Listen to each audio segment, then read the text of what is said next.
It's about time I did one of these. We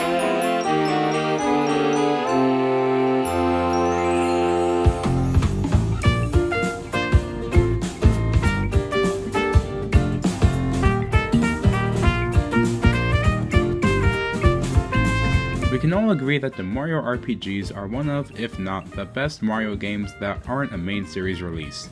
There are currently 2 Mario RPGs that have multiple games under their belt, the Mario & Luigi series and the Paper Mario series.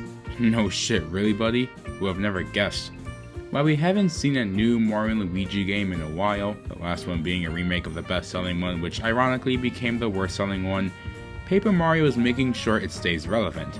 Everyone has their own personal favorite Paper Mario game, we'll get into mine one day, but there's just that one ugly puppy that everyone can't help but put down like Gold Yeller. In short, Paper Mario Sticker Star is widely regarded as the worst Paper Mario game, or the one that ruined the franchise.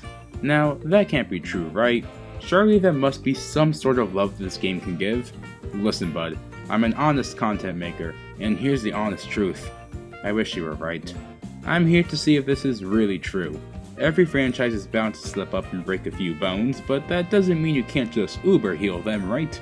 Is Paper Mario Sticker Star truly the small rip that tore this series to shreds, or is it just as misunderstood as Sonic with a sword? Well, let's find out.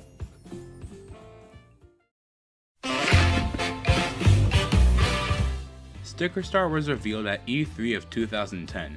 Only being known as Paper Mario, or what most people called it, Paper Mario for 3DS. After that announcement, we didn't really get anything else about it, save for a few trailers during Nintendo World and E3 2011. After waiting 2 years, a release date and title were revealed at E3 2012, alongside New Super Mario Bros. 2 and Luigi's Mansion Dark Moon. I'm going to be honest, everything up to the release for Sticker Star was pretty good. We got a new Mario platformer and a sequel to one of my personal favorite games ever, Luigi's Mansion Dark Moon. The wait for the newest installment for Paper Mario was pretty great. But sadly, this is what we call the calm before the storm. And trust me when I say, the storm hit harder than fans raging at Gen 4 remakes.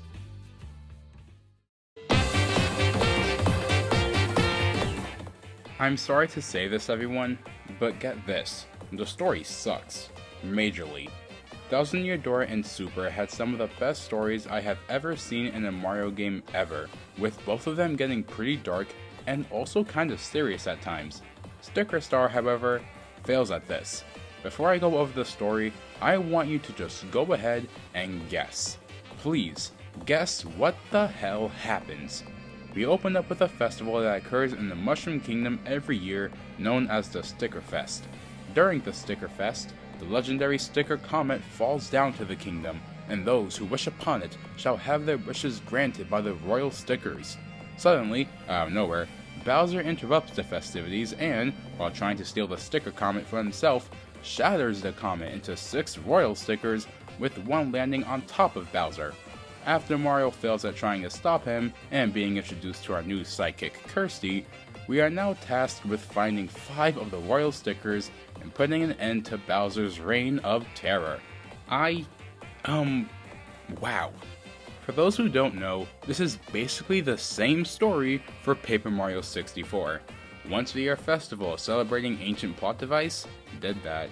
Bowser comes and fucks everything up, and now you gotta collect said ancient plot device that is now 6 and/or 7 smaller plot devices? Did that too.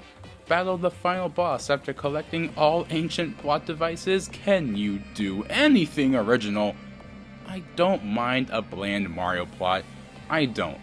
But seeing as how Super Paper Mario, the game everyone has mixed reviews on, told a better story, that should make you feel ashamed. For a Mario RPG where the story is one of the strong suits, this saddens me. And it gets worse when you look into why the story is so bare bones. In a review of Shigeru Miyamoto, the director requested to the developers of Sticker Star to greatly de-emphasize the game's story, stating, "It's fine without a story, so do we really need one?" Look, I'm not just upset at the fact the story is bland and unoriginal. I'm upset at how little care and creativity went into it and how the devs thought it would be okay to try and use the same exact plot from a game better in the series. It's just disappointing. Please, just take your L and leave.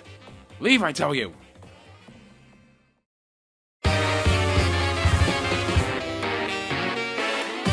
Having a bland story in a Mario RPG may disappoint me, but having what I think is the worst battle system in any Mario RPG makes me very upset. For those who didn't know, when Super Paper Mario was released, we no longer had a regular turn-based battle system. Instead, we were given somewhat of an action platformer, which I actually personally enjoyed. When I heard that Sticker Star was going to harbor back to the turn-based battles of old, I was pretty excited. Little did I know, I would be given something far from what I desired. First, let's go over the hub world. Yeah, Paper Mario has a hub world, and I don't know how I feel about it. Look, Mario RPGs, it's cool when your great-granddaddy does it, but sometimes you should just not explore those areas. The whole fun about the past 3 games is that the whole game was just one big place to explore, and it was amazing. This doesn't ring the same charm. Once entering a world, you'll have a task, either it be getting to the end of the stage or beating a big enemy, and in doing so, grants you a piece of the sticker comment. But of course, to finish your task, you might have to battle some enemies along the way.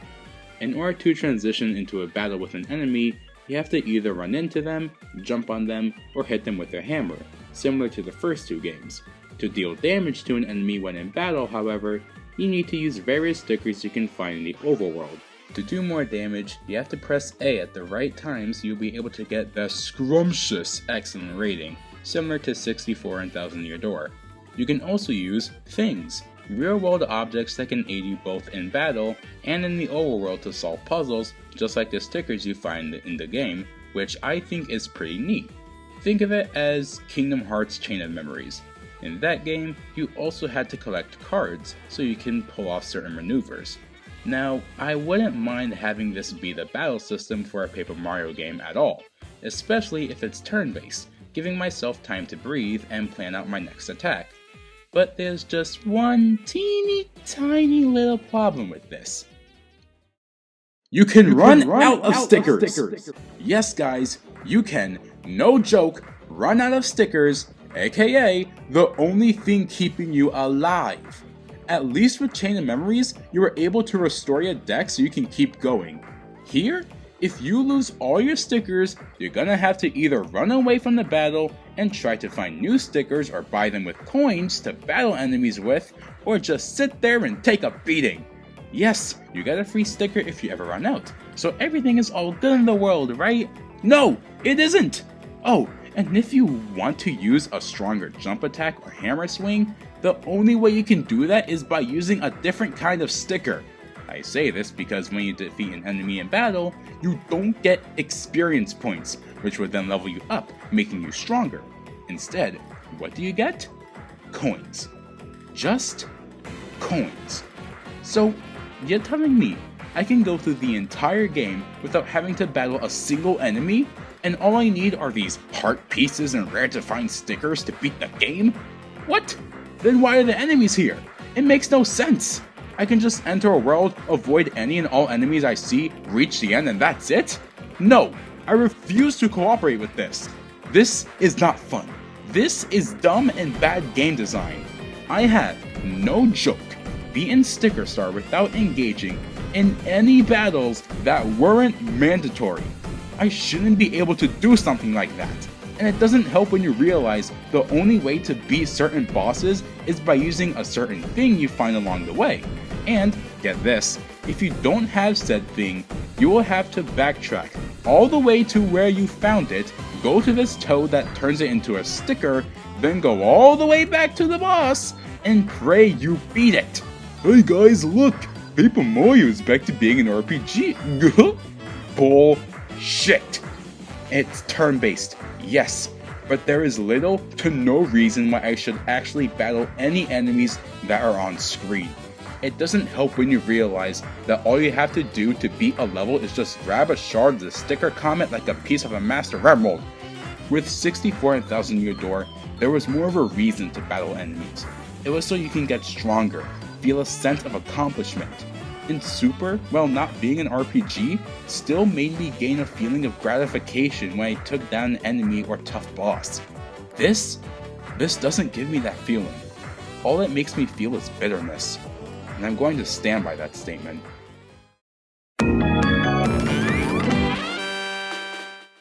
What's that? Want me to say something good about Sticker Star? That's gonna be tough, but I'll try. While the story is cliche and the battle system is something that I'd rather never bring up ever again, the art style and music in Paper Mario Sticker Star is something truly charming. It feels like I'm in one big arts and crafts book, just enjoying the sights of the water, flat grass, and construction paper trees. It makes me feel like a kid again. Same can be said for the music as well. While re-listening to the soundtrack of Sticker Star, I felt a sense of joy and goofiness while hearing each note play out. The title theme, World 1, Wriggler's Overworld, and regular battle theme are very nice to listen to. The game also has amazing and comedic dialogue too. There's this one moment in the game when you are forced to play a quiz show and the entire room is filled with poisonous gas. This is literal Jeopardy, and I love it so much. Sadly, that's all the good things I can think about. If there's one thing this game does much worse than its predecessors, it would be the characters, or lack thereof. In 64, Thousand Year Door, and Super, we had interesting and brand new characters that gave the games their own identity and cast. Characters like Goombario, Watt, Koops, Admiral Bobbery, and the baby Yoshi all have their own personality and reasons as to why they want to join you in your adventure. Heck, we even got original villains in the form of the Exnos and the Shadow Queen, Count Bleck and Dementio. We have none of that here. Do you want to know who are the only characters in Sticker Star? Peach, Toads, Bowser, his minions, and our newest and only sidekick, Kirsty, who, I'm just gonna say this right now, is nothing compared to the likes of Goombella and Tippy. Oh, and Bowser, the big bad of this game and one of the best characters in any Mario RPG? Yeah, guess what? He doesn't speak a single goddamn word. Yes, that's right. King of the Koopas and goofiest game dad ever doesn't say anything throughout the game. Not even at the ending. Oh god, what have they done to my boy? Dev team, fix this! Now! Someone, please. I just want to hear him speak again. And the reason to why there aren't any new or interesting characters was stated in yet another interview, but this time with video game designer, producer, and director Kitsuke Tanabe.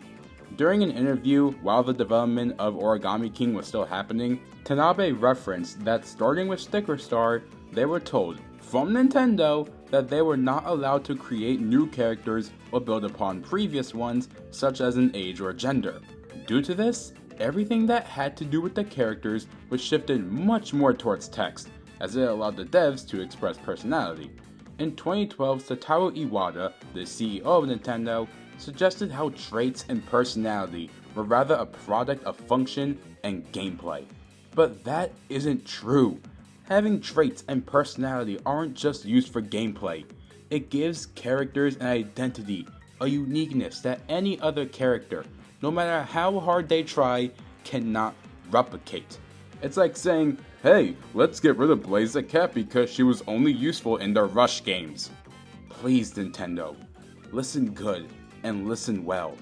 If a character has nothing, absolutely nothing different about them, they're just going to blend in with the rest of the crowd and soon be forgotten like Banjo and Super Smash Bros. Give them a unique identity, slap on a different name, and make them a character that every fan will remember. Not just a floating crown sticker who is trying to be way too much like Tippy and Starlo. Guys, please, believe me when I say this. I wanted to like Sticker Star. I really did. It was the first Paper Mario game to be on a handheld, it was going back to a turn-based battle system, and it just looked so promising. But with how unoriginal the story is, There being little to no characters I can give a shit about, and having such an atrocious battle system makes it so I can never look at this game the same again. Many have stated this, and I think I'll state it too. This isn't Paper Mario. It's Mario-shaped paper. There's a difference between being two-dimensional and being two-dimensional. With that in mind, guys, I'm sorry to say this, not really, but Paper Mario Sticker Star is deserving of a 3 out of 10. Nintendo's lucky I like good art styles and music.